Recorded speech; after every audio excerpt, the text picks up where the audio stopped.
So to all my car people, again, we have our antifreeze. Power steering tells you right on top.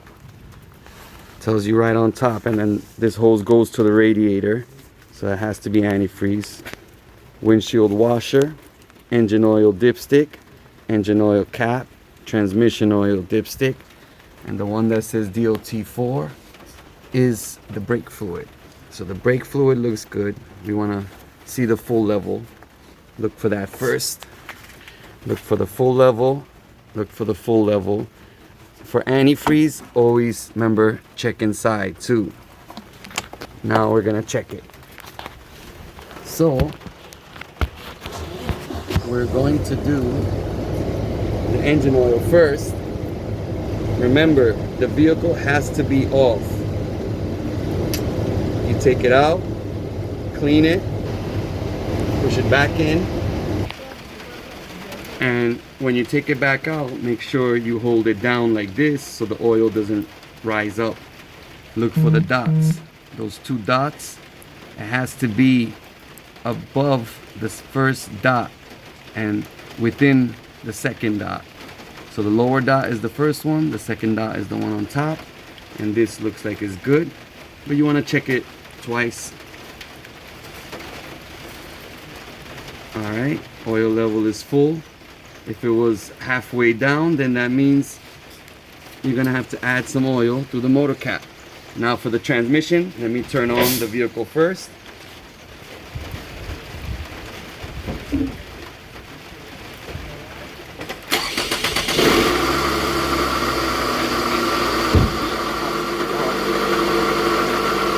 Once the vehicle is on, you take out the dipstick, check it,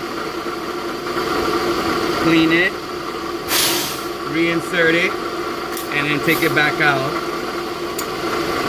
to make sure it's above the refill mark. So over here it says cold and hot. It's cold, so it's above the refill mark. So remember, for engine oil, the engine has to be off, and transmission oil, the engine has to be on. That's your engine oil dipstick. That's your transmission oil dipstick. We are back in the rain.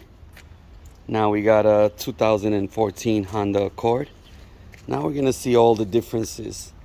Off the back, as you notice, over here you still have your DOT3 or DOT4 brake fluid. And as it looks, like you can't really see it, so you're gonna have to come here and open it if you can't really see through. And if you see, it's all the way up, it's full. It's at the max reading level, as it states here. All right, make sure you secure the cap. Now, some of the other parts probably isn't the same, because in 2014 a lot of cars started using this guy, which is your ABS module. In case your ABS ever goes bad, that's the module that has to be changed. These are just regular AC lines.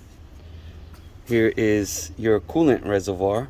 Look, you still see the same hose going into the radiator. That's how you can confirm it's the coolant. And we could see through the reservoir, but still, I want to just open it just in case and make sure I see it through here. So the container looks half full, but that's exactly where the full line is according to this. That's the low and the high line. So that's good. Windshield washer is not an engine component, so this is not something you will check every day. This is something you refill once it's empty. Now here we have a belt driven alternator. You could tell this is the alternator because of the fins. Once you see these fins, you know that's the alternator. The same alternator that's on a truck too, and buses. It's just those alternators are a lot bigger. So yesterday on the 2009 Toyota, we had a power steering reservoir over here, a circle one. So this vehicle, after a certain year, manufacturers tend to get gear driven items. How do you know it's gear driven or belt driven? Simple. You see the belt. You want to push in the center of the belt, make sure you don't get any play more than 1/4 inch to 3/4 inch. If you do, then it's time to change the belt. They stop using these belts. Other cars have serpentine belts, which goes around all the components in the middle of the engine. So if you have a serpentine belt and one of your components die out, such as the alternator, the motor would not start. That's why they made gear-driven items. So this car has a gear-driven power steering pump. The power steering pump could be either located below, on the sides, or behind your engine.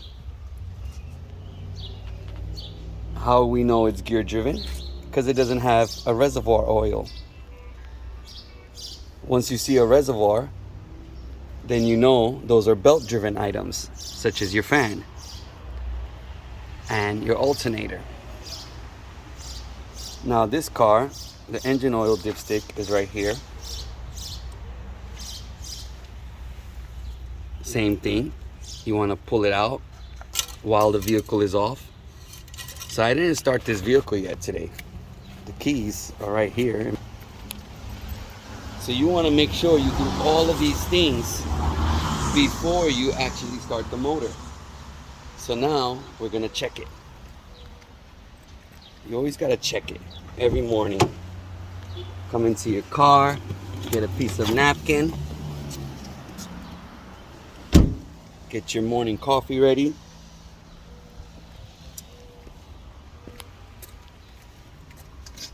All right, and now we're to check it.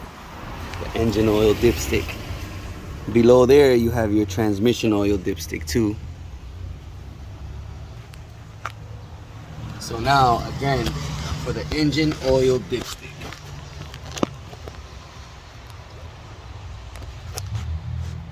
set my camera in the right setting so you guys can see it. Take out the dipstick. Don't get afraid to get your hands a little dirty. Wipe it clean. Locate your full markings. So I think this car, even though on the car it says 40%, and the color, if you could see, it's like a golden color. That means the oil was recently changed.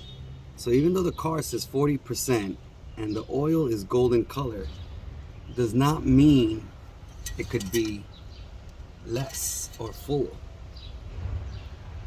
So as you see here, it kind of looks like it's going over just the first marking, not even reaching up to the second marking. So this is something we're gonna have to fill up today. Luckily we checked this today. This is why you check. After driving long miles, you want to come and check this. If your vehicle is working, which is Uber or taxi, those vehicles run 7 to 8 hours or more a day. So those vehicles need to be checked more frequently than anyone else. Someone who just drives to work and back. So on the back level marker, it shows a little bit over the full line, but not as much as I want it.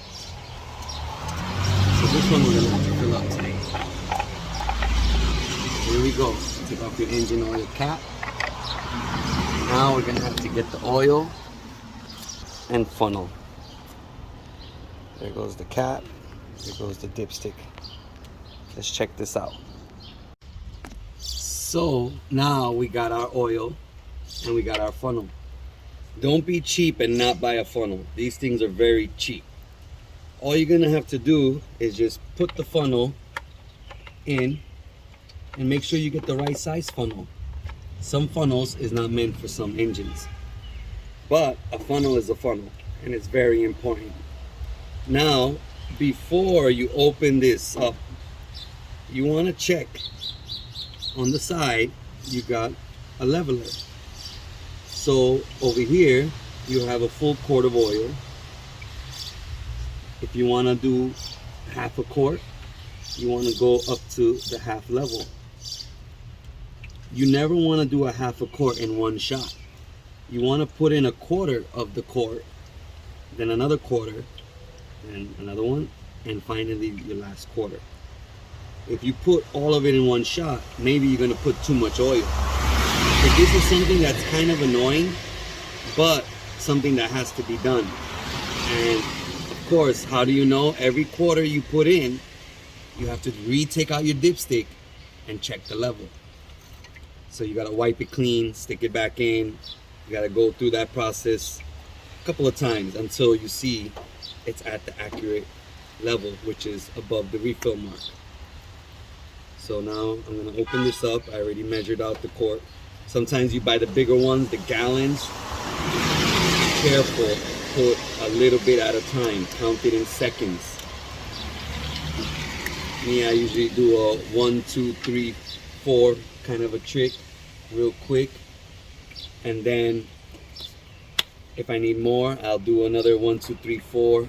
As I'm dumping it in, I'm counting it. So now let me show you how this look is.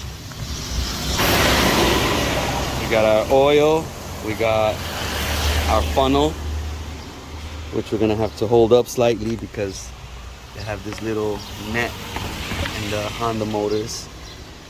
Other motors, they'll just go straight in. This is like a standard one from AutoZone. You could even buy it from Amazon. So just to recap, before we dump this oil in, antifreeze is good. Power steering pump does not have a reservoir. It is gear driven. Alternator, we checked the belt, is good. And it's in working condition. We pressed in the center of the belt. Alternator doesn't have any signs of or smells of any burns.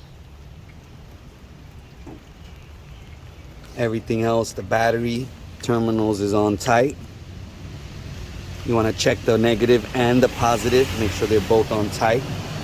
Make sure no corrosion, no bulging, no swelling, no visible acid leaks.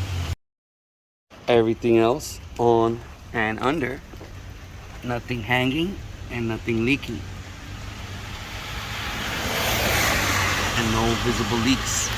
Well, it'll be hard to tell some visible leaks in a weather like this since it's raining. But we'll check that again on a better day. So, after putting half of it in,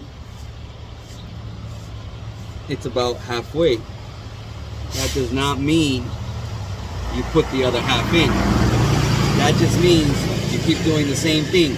Count 4 seconds at a time. So let me show you. 1, 2, 3, 4. Leave the funnel stick in there so it could drain out. Now put this on somewhere that's leveled and straight. So me, I could use this part of the car. It's kind of level. All right, that 4 seconds was just underneath a quarter of a quarter. So now we're gonna place this down somewhere careful so it doesn't spill and recheck it again. Reapply the dipstick, take it back out and check it. Clean it, reinsert it. All right, now let's check the level. Almost full, almost full. We're gonna give it a couple of seconds, and you see it still has that golden brown look, and it's almost up to the second marker. You gotta give it a couple of seconds so all the oil gets in there. And just keep checking it. It sucks. It rains and you don't want to check it, but look, right here, I was missing almost a quarter of oil. A car only takes so many gallons of oil. So if you're missing a whole quarter, that's a lot. Same thing with trucks. This actually prepares you for trucks. So now after I waited a couple of seconds, I'm seeing it's rising up to that full marker level. You never want to rush in this. Almost there, almost there. So you just keep doing this, keep checking, keep getting your hands dirty. See that golden brown look, at least it's not black. A lot of your motors are gonna come out black. That's bad. I always tell people I rather clean oil, golden color pouring out of my engine than anything else. If it's black, that hurts me. That should hurt you too. Always have it in that golden brown color. Thanks for watching. More videos coming soon. So, to wrap up this video, the last thing I want to show you guys is about suspension. Some vehicles use coilover suspensions, similar to what this Lexus has. This van seems like an ordinary van, but the previous owner changed the suspension to truck suspension. So even though you have a certain suspension, you could also upgrade it. You could add airbags, you could add spring hangers, leaf springs, even shock absorbers, similar to those tractors in the back. So when you're talking about suspension, you want to look over here. You want to make sure that all of the wheel wells have proper spacing. So you could put 4 fingers in there like that, or you could get a measuring tape. And then you want to make sure all the wheel wells have that same amount of space distance. And you want to go on the other side to make sure it's the same. If not, then maybe one of your suspension is damaged. Maybe you got to change the struts, the coilovers. You could kind of see the coilovers right there. This is the same thing as a minibus. Now this is a whole different suspension system. Kind of dark back here, so we're gonna check the back ones. So remember, these are the coilovers, same as the front. And these are your spring hangers and your leaf springs. Got some lighting right here. So that's your spring hanger. And those are your leaf springs. We have 3 blades, 3 leads on this one. Check that out. Spring hangers, leaf spring. In the center, we're supposed to have 2 U-bolts and a shock absorber.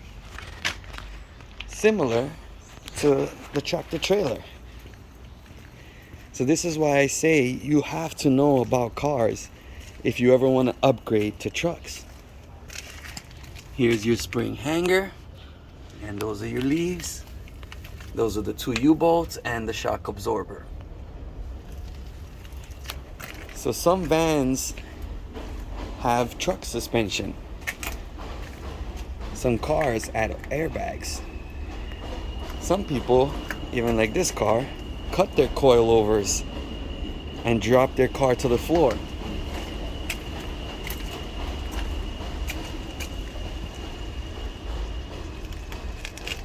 Here's your airbags.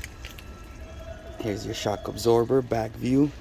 Airbags, these are the same airbags that people put on their cars to drop their cars up and down. Now we have that Honda to show you the top view of the coilovers. This is the same top view as those minibuses. Top view of coilovers. Now you could cut it and drop your car lower if you want. Not recommended. You could kind of see the coilovers right there. I like to keep everything stock. So if the Honda manufacturer dropped it, that's on them. I'll leave it just like that. So now you guys see the difference between the engine components and the components behind the axle. Same as a truck, all vehicles have brake drum and brake pads. Just in the trucks, it's called brake lining. So you would check them similar to how you would check a car.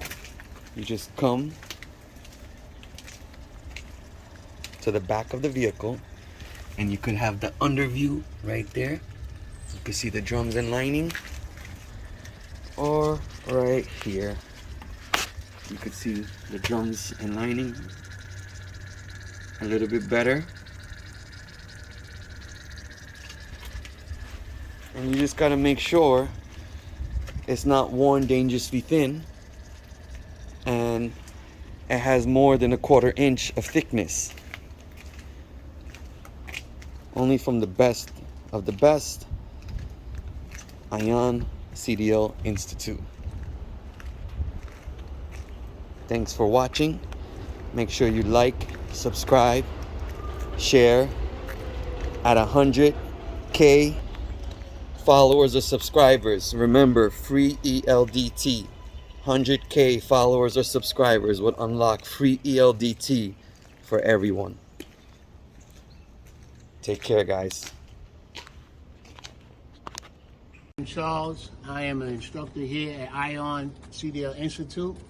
And if you need any information, go on to Ayaan CDL Institute on Facebook, Instagram, and YouTube. And you can see all of our pre-trip and in-cab inspections for tractor trailers or even Class B engine components, as well as air brakes and coupling systems in the trailer itself. First, we're going to start off by doing the under the hood inspection, starting with our harnesses. Our harnesses is not bent, cracked, or broken. They're properly mounted and secured to the outside of the tractor. All the wires coming from my harness are not cut, frayed, burned, or smell of burns, and they're all properly mounted and secured. Next, I'm going to talk about the air valve. Air valve is not bent, cracked, or broken. It's properly mounted and secured to the firewall. And there's not bent, cracked, or broken, and there's no air leaks. No missing hardware. All my wires and my hoses, starting with my wires, because I did these already, but we're going to talk about it again. The wires are not cut, frayed, burned, or smell of burns, and they're all properly mounted and secured. With the hoses, which is my color-coded hoses on my air valve, has no evasions, bulges, and cuts, and no audible leaks. And they're all properly mounted and secured. If I follow them hoses here to my engine, I have my air compressor. And my air compressor is gear driven. And it's not bent, cracked, or broken. It's properly mounted and secured to my engine. And there's no leaks. No missing bolts, and it's properly mounted and secured. Next, examiner. All my hoses and wires underneath the hood of my engine. All my hoses and wires underneath the hood of my engine. Starting with my hoses first. No abrasion, no bulges, no cuts. And we talk about no audible leaks or no visible leaks, because we don't know which one has fluid and which one has air in it. And all the clamps are not missing or broken, and they're all properly mounted and secured. And my wires underneath the hood of my engine, they're not cut, frayed, burned, or smell of burns, and they're all properly mounted and secured. My engine underneath the hood of my tractor is not bent, cracked, or broken. It's properly mounted and secured to my tractor frame. And it's not leaking. What is it not leaking? Coolant, oil, and transmission. And no missing bolts. Also, my engine cap, it's not bent, cracked, or broken. It's properly mounted and secured to the engine. And the cap is not missing or broken or leaking. Since this is a manual transmission, stick shift, we're going to talk about the dipstick, and the transmission dipstick is located underneath where the engine's at. So, my oil dipstick is not bent, cracked, or broken. It's properly mounted and secured. It's not leaking. And to check the oil level, I will pull it out, wipe it, reinsert it, put it back in. It should be above the oil level. If it's not above the oil level, I insert oil in the engine cap itself. And we would do this one with the engine off. Same thing applies for the transmission. Same thing. Pull it out, wipe it, reinsert it, put it back in. It should be above the transmission level. We would check this one with the engine on. Next, we're going to talk about the steering system. Steering system. These are all the components for the steering system. Starting with the steering shaft. If I pull on it, it should be no more than 10 degree of play. And my U-joints on the steering shaft. It's not bent, cracked, or broken. They're properly mounted and secured, and they're properly greased and no missing bolts. Steering shaft itself is not bent, cracked, or broken. It's properly mounted and secured to my firewall. My hose is coming from my right-hand side of my gearbox. Has no abrasion, bulges, and cuts, and there's no audible leaks. Properly mounted and secured to my gearbox. If I follow that hose to my engine, I have my power steering pump, and my power steering pump is gear driven, and it's not bent, cracked, or broken. It's properly mounted and secured. There's no leaks, no missing bolts. And if I follow the other hose coming from my gearbox to my power steering reservoir, it has no abrasion, bulges, and cuts, no leaks, and the clamps are on tight. My power steering reservoir, it's not bent, cracked, or broken. It's properly mounted and secured to the bracket of the radiator. And it's not leaking. It's above the refill mark, no missing bolts. The cap is on tight. It's not bent, cracked, or broken, or missing or leaking. My gearbox itself, it's not bent, cracked, or broken. It's properly mounted and secured to my tractor frame. And it's not leaking. No missing bolts. And it's properly mounted and secured to my pitman arm. And of course, to my steering shaft. My pitman arm is not bent, cracked, or broken. It's properly mounted and secured to my gearbox and my drag link. We have here a castle nut. Castle nut is not missing, broken, or rusted, and it's properly mounted and secured. And we also have a collar pin on there. It's not missing, broken, and it's in the locked position. Here is the drag link. Drag link is not bent, cracked, or broken. It's properly mounted and secured to my pitman arm and my upper control arm. My upper control arm, it's not bent, cracked, or broken. It's properly mounted and secured to my wheel. And again, there's another castle nut. It's not missing, rusted, and it's properly mounted. And the cotter pin is not bent, cracked, or broken, or missing, and is in a locked position. Back here, we have a lower control arm. It's not bent, cracked, or broken. It's properly mounted and secured to the wheel. And again, we have another castle nut and collar pin. You're going to say the same thing about the castle nut and collar pin again. Over here, we're going to have to talk about now our suspension system. Starting with the leaf hangers. Leaf hangers are not bent, cracked, or broken. They're properly mounted and secured to the tractor frame. No missing bolts. We have the spring leaves, properly mounted and secured, not bent, cracked, or broken. And they're properly mounted and secured to the hangers. And they're not scissoring, and there's no shifting. U-bolts. U-bolts are not bent, cracked, or broken. They're properly mounted and secured